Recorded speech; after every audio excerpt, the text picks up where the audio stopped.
oportunidades falsas e mentirosas que o mundo tem te oferecido?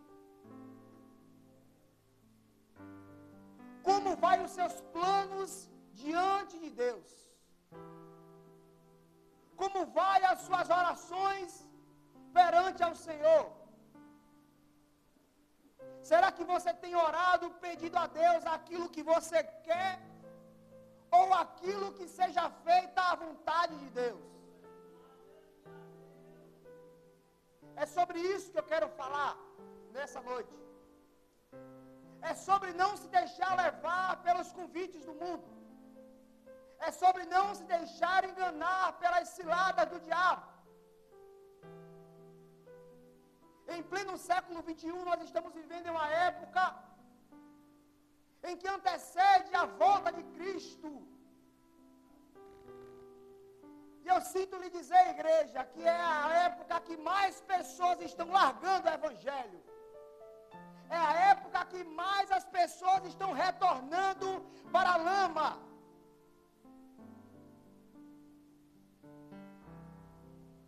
E podemos observar que a Bíblia é repleta de oportunidades. A Bíblia é repleta de ensinamentos. A Bíblia é repleta de palavras, de direcionamentos, a qual o Senhor nos ensina a vigiar. Nos ensina a estar atentos ao que está acontecendo ao nosso redor.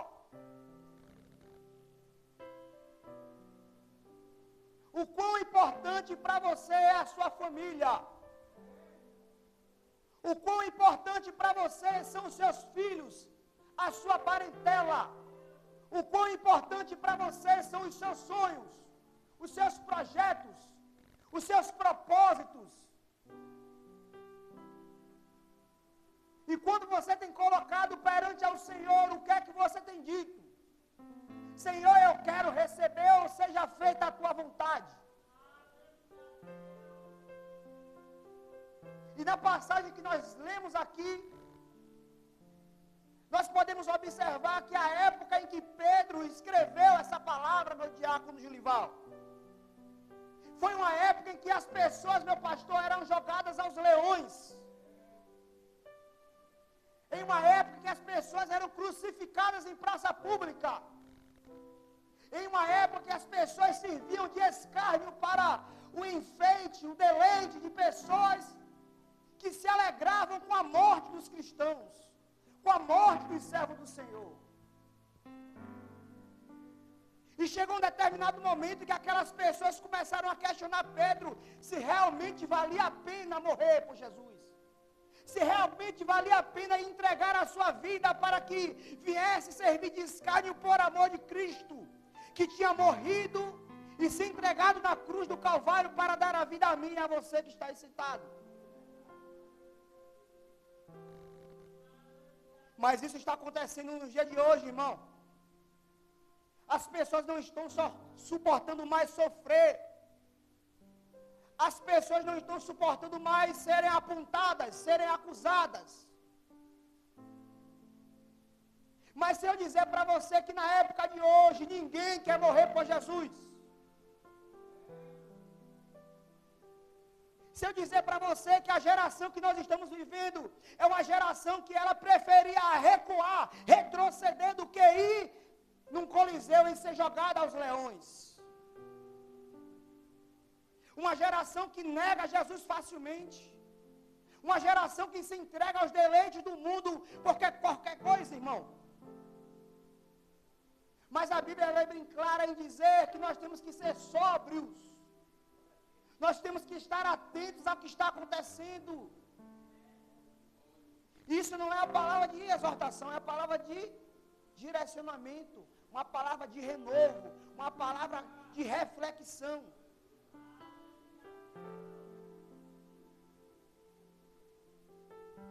E hoje eu vi uma postagem, meu pastor, de um homem em meio a uma chuva intensa, com um carrinho de tomate, a rua vazia, e ele debaixo desse carrinho de tomate, passando a chuva. E tinha uma frase que dizia: Sempre lembre que existe alguém com um problema maior do que o seu, com uma aflição maior do que a sua. E o que Deus exige de nós é que eu e você fortalecemos o nosso coração, irmão. Para que as coisas que venham sobre nossas vidas, as aflições, as dificuldades, as provações, elas não possam arrancar a presença de Deus da sua e da minha vida. E a época que nós estamos vivendo é uma época que precisamos amadurecer espiritualmente e rapidamente. Para que o meu coração, o seu coração se firme cada vez mais na presença de Deus. Para que a ansiedade, para que a depressão, para que a angústia não possa tomar o seu coração, é preciso se deleitar mais e mais na presença do Senhor. E não se embriagar com o vinho do mundo, com as coisas do mundo, com as oportunidades do mundo, mas ser sóbrio na presença de Deus. Meu diácono Anderson, o que é ser sóbrio na presença de Deus? É você entender que você brinca, que você ora, que você louva, que você glorifica, mas que a qualquer momento você não pode deixar seus pés vacilar. Isso é ser sóbrio. É ter o entendimento de que nós viemos aqui adorar, glorificar, mas também vigiar. Mas também entender que a época que nós estamos vivendo é uma época que está se findando a cada dia que se passa. E a qualquer momento Jesus pode rasgar os céus e descer para buscar a tua igreja. E como é que Ele vai achar a minha vida e a sua vida perante Ele? Como vai ser quando a última trombeta tocar? Mas a Bíblia é clara em dizer: o diabo estará ao derredor, rugindo, bramando como um leão, procurando a quem possa tragar. E não podemos ser uma igreja dispersa. Não podemos ser servos do Senhor que estamos dispersos. Porque se a Bíblia diz que Ele está ao derredor, acredito eu, confio na presença do Senhor, que o Espírito Santo está ao nosso redor. Mas não podemos perder o senso de urgência, o senso de entender que as possibilidades são grandes de Jesus retornar a qualquer momento. Porque por muito menos Ele destruiu Sodoma e Gomorra, por muito menos Ele mandou o fogo do céu e consumiu aquela cidade. E quando eu cheguei aqui nessa igreja, no início aqui, a diaconisa Suede estava falando a respeito de Noé, irmão. Não é diferente. Não é diferente na época de hoje. O mundo está pior do que na época de Noé. O mundo está pior do que na época de Sodoma e Gomorra. As pessoas já não ligam mais para a presença. As pessoas já não ligam mais para aquilo que o Espírito Santo de Deus Ele pede. Ele exige santidade. E nessa época que estamos vivendo, ninguém mais quer saber do Evangelho. As pessoas estão usando o Evangelho para os seus próprios benefícios. E o que é que você tem feito, irmão?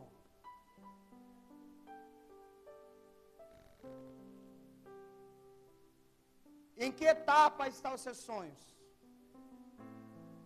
Em que etapa estão os seus propósitos com o Senhor? Por quanto tempo você está esperando? Por quanto tempo você está confiando de que Jesus vai retornar? Porque eu continuo acreditando firmemente que a qualquer momento Ele pode retornar. Que a qualquer momento Ele pode rasgar os céus e vir buscar a mim e a você. E é preciso estar sóbrio. Uma pessoa sóbria, ela entende tudo o que acontece. Uma pessoa sóbria, ela entende tudo que ela vive ao redor dela, mas ela sabe que ela não pertence a esse mundo de pecado. Uma pessoa sóbria, ela sabe que ela não pertence às coisas lá fora, onde tem mesas que não nos cabe, onde tem oportunidades que não é para mim você aceitar, onde tem mesas que não é para mim para você sentar. Isso é ser sóbrio nessa época.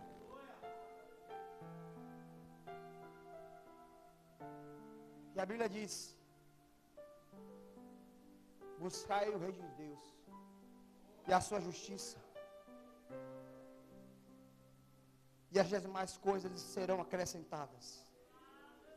Mas nessa época, em pleno século 21, as pessoas estão primeiro buscando as coisas e deixando o reino de Deus para segundo plano. As pessoas estão enchendo as suas despensas, estão enchendo as suas contas e deixando o buscar, o orar, o jejuar, o se encher da presença para segundo plano. Mas nós fazemos parte de uma geração que não se cansa de adorar. Nós fazemos parte de uma geração que não se cansa de esperar a volta do noivo para buscar a sua igreja. Nós fazemos parte de uma geração que acredita, que confia, que o Senhor vai sarar a nossa terra, que o Senhor vai curar a nossa família, que o Senhor vai salvar a nossa parentela. Nós fazemos parte dessa geração que confia que o Senhor é fiel, irmão. Então olhe ao seu redor.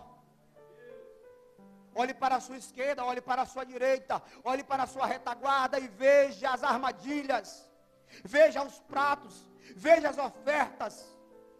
A todo tempo o mundo quer fazer eu e você retroceder. A todo tempo as pessoas lá fora, elas estão direcionando o seu coração para coisas que não estão agradando a Deus e querem que nós façamos parte disso. Seja sóbrio, irmão. Seja sóbrio. É preciso abrir a visão espiritual. Nem todo mundo consegue enxergar as armadilhas. Porque vivem dispersos. Não querem se aprofundar na presença. Não querem pedir para que o Senhor abra a visão espiritual. E é só com visão espiritual que você consegue discernir o que está acontecendo ao seu redor. Quando alguém te faz um convite, quando alguém te faz uma oferta, quando alguém te faz um pedido, a qual você diz, esse pedido não é para mim aceitar, isso é discernimento espiritual, porque a qualquer momento, se você vacilar, a Bíblia diz, ele está ao derredor, procurando a quem possa tragar.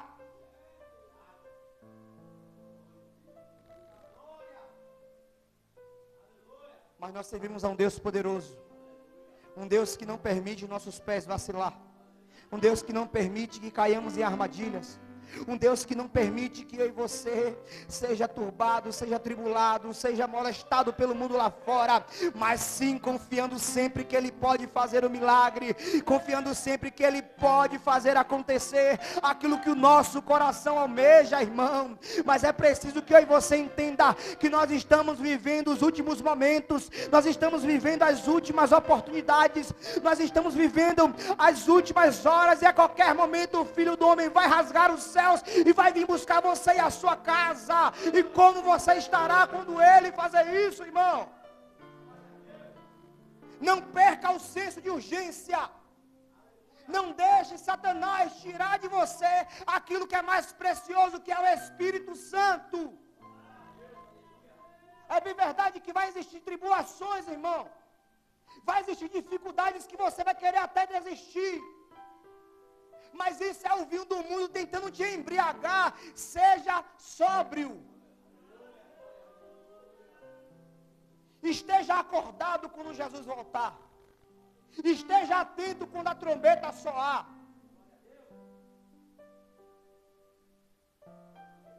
Mas nessa época,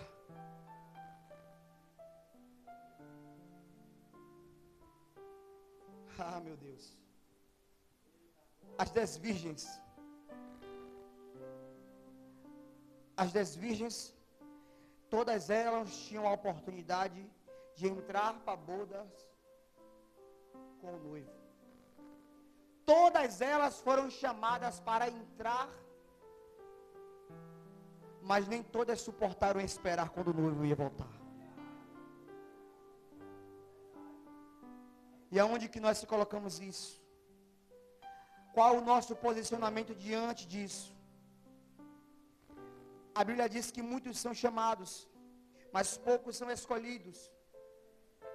Uma coisa é você ser chamado, outra coisa é você suportar, esperar, aguardar ansiosamente quando o noivo chamar o seu nome. Quando o noivo chamar o seu nome.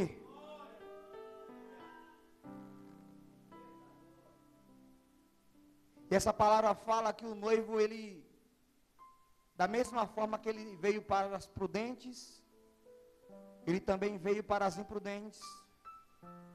E acredito eu, que quando aquelas noivas que estavam dormindo, escutaram a porta bater e fechar, foi aí que elas se deram conta de que não conseguiriam mais entrar com o noivo. E na época de Noé era assim mesmo. Na época de Noé, como a diaconisa falou, as pessoas casavam, davam-se em casamentos, cometiam atrocidades, homicídios, assassinatos, perversões. E Noé construindo a arca, sendo chamado de louco, sendo chamado de maluco, sendo chamado de careta, dizer ele vai voltar coisa nenhuma, dizendo que nada servir a Deus é enganação, que nada, desde o tempo dos meus avós que eu vejo dizer que Jesus vai voltar, até hoje não voltou. Era assim que as pessoas faziam na época de Noé. Vai chover coisa nenhuma, Noé. Você é maluco, Noé? Como é que você constrói um barco desse tamanho, Noé? Num lugar que não chove há anos, há meses. E Noé quietinho, ó, construindo a arca dele. Noé quietinho, batendo o martelinho dele, buscando as madeiras, fazendo aquilo que Jesus mandou, da forma que Jesus ordenou. Até o dia que a chuva começou, Noé entrou na arca e fechou a porta. Vai chegar um determinado dia, irmão, que a porta da salvação irá se fechar. Vai chegar um determinado dia que não teremos mais a oportunidade de estarmos aqui na igreja. Vai chegar um determinado dia que não teremos mais a oportunidade de ouvir a palavra ser pregada, de ouvir o ministério de louvor tocar, de ouvir os diáconos ministrar, a diaconisa ministrar, os intercessores interceder. Vai chegar um dia que não viremos mais aqui ouvir o pastor pregar, porque nós estaremos lá na cidade celestial, junto com todos nós, irmão. E essa palavra nessa noite é para você ficar atento, irmão, e não ficar disperso, irmão. É para você abrir os seus olhos e olhar para o alto, irmão. E ficar atento, esperando ansiosamente quando esses céus irá se abrir. Não deixe Satanás enganar você e dizer que já demorou demais.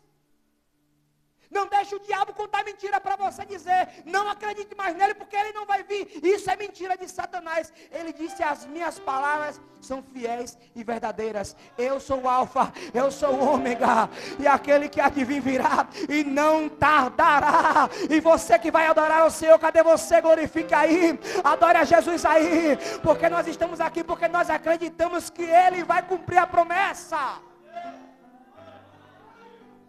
E enquanto Ele não chega, enquanto Ele não vem, construa a sua arca. Enquanto Ele não vem, ministre para o seu filho. Enquanto Ele não vem, ore pelo seu esposo, ore pela sua esposa, ore para o seu irmão em Cristo. Enquanto Ele não vem, continue jejuando, continue buscando a Deus. Enquanto Ele não vem, continue acordado, atento ao que está acontecendo e dizendo, eu não me vendo, eu não me troco, mas eu permaneço firme na promessa que Ele me entregou. Aleluia. Vai, Noé, entra tu e toda a tua família, e nenhum da sua casa ficará de fora, Noé.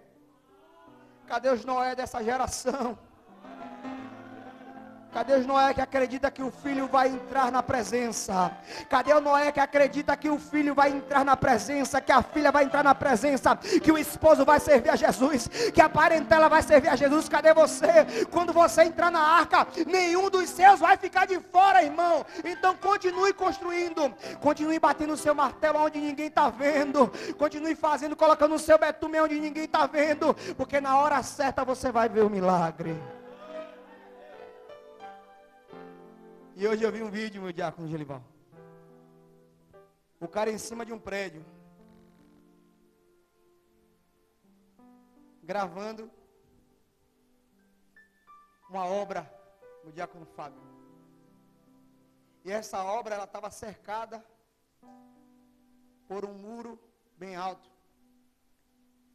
Um buraco enorme nessa obra. E o cara do prédio gravando, David. Meu Deus. E aí, por causa do muro, os carros passavam do lado da obra, as pessoas caminhavam do lado do muro, do outro lado do muro, aqueles homens estavam fazendo uma obra. Você não entendeu? Enquanto eles lá fora não dão nada pela presença, enquanto eles lá fora não ligam para a palavra, não ligam para o Espírito Santo, Deus está fazendo uma obra. Deus está construindo algo tão grandioso. Deus está construindo algo tão grandioso. E esse homem no vídeo, meu diácono Fábio, ele dizia, olha, eles não sabem, mas nesse espaço que está o muro, esses homens vão construir um prédio.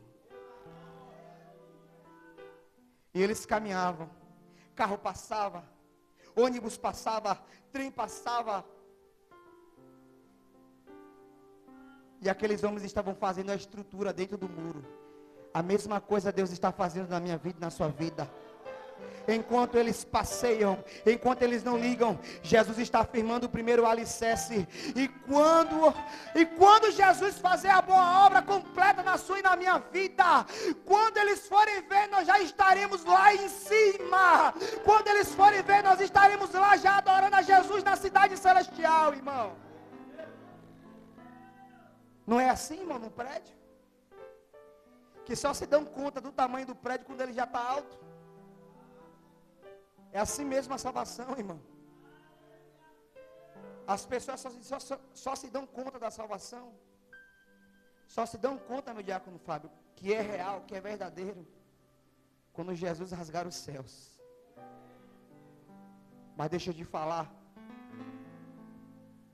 A triste notícia para eles é que eles não vão ter tempo de contemplar. Porque a Bíblia diz que é no abrir e piscar de olhos que eu e você seremos levados para a presença de Deus.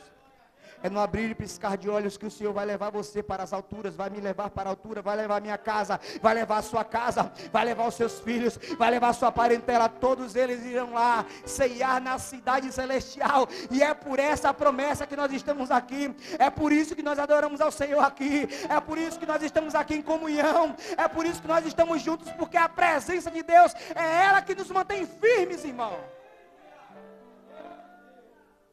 Mas ele diz: vigiai, vigiai. Ele diz: vigiai. Enquanto o noivo não vem, vigiai. Enquanto a promessa não se cumpre, vigiai. Enquanto a cura não chega, vigiai. Enquanto a porta não abre, vigiai.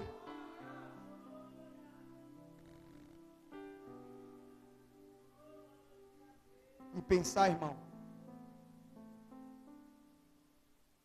que existem pessoas morrendo nesse momento. Pessoas que tiveram até a oportunidade de contemplar aquilo que nós estamos vivendo hoje. Pessoas que tiveram a oportunidade de ouvir que Jesus é a salvação, o caminho, a verdade e a vida.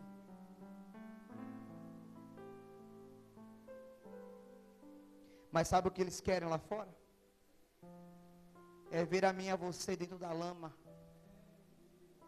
É ver eu e você, Julival, jogado de novo nas ruas. É ver você jogado na prostituição, na droga, na bebida. Quando você entende isso, uma chave gira dentro de você. Quando você entende isso, algo grande acende dentro de você.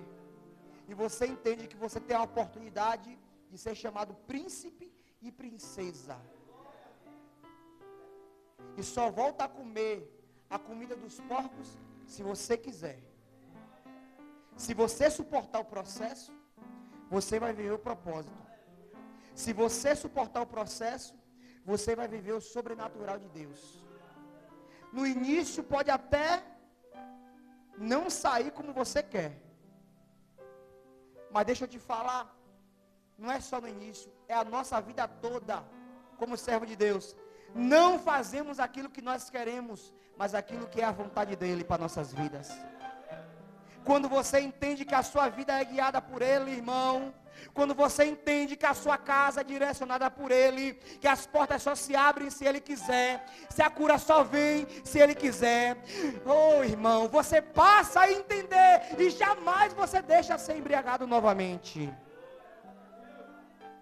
Quantos estão entendendo essa palavra? Quantos entendem que precisa estar sóbrios? Quantos entendem que precisa estar com os olhos abertos, com os ouvidos atentos? Meu Deus. Versículo 9. Vou encerrar. Ao qual resistir, firmes na fé, sabendo que as mesmas aflições se cumprem, ou seja, acontecem entre os vossos irmãos no mundo. Está difícil para você? Saiba que tem alguém passando por uma dificuldade maior do que a sua, maior do que a minha. Mas Ele nos diz, resista. Ele nos ensina, suporte. Ele nos ensina, aguente firme. Aguente firme, porque a mesma luta que você está passando, outro servo de Deus aí, por aí, no mundo, está vivendo também. Mas ele diz, resista firme na fé. Suporte firme na fé. É entendendo que faz parte da nossa vida, a luta, a prova, a batalha. Mas aonde tem prova, onde tem luta, tem vitória de Deus. Aonde tem prova, tem luta, tem dificuldade, tem Deus agindo para dar vitória, irmão. É impossível você passar por uma prova e Ele deixar você sozinho, irmão. É impossível você viver um deserto e Jesus não passar no deserto com você. Mas Ele diz, resista. Ele diz, suporte. Ele diz, aguente firme. Só mais um pouquinho, irmão. Aguente firme só mais um pouquinho e você vai entender o que Jesus tem na sua vida. Se coloque de pé. Aleluia.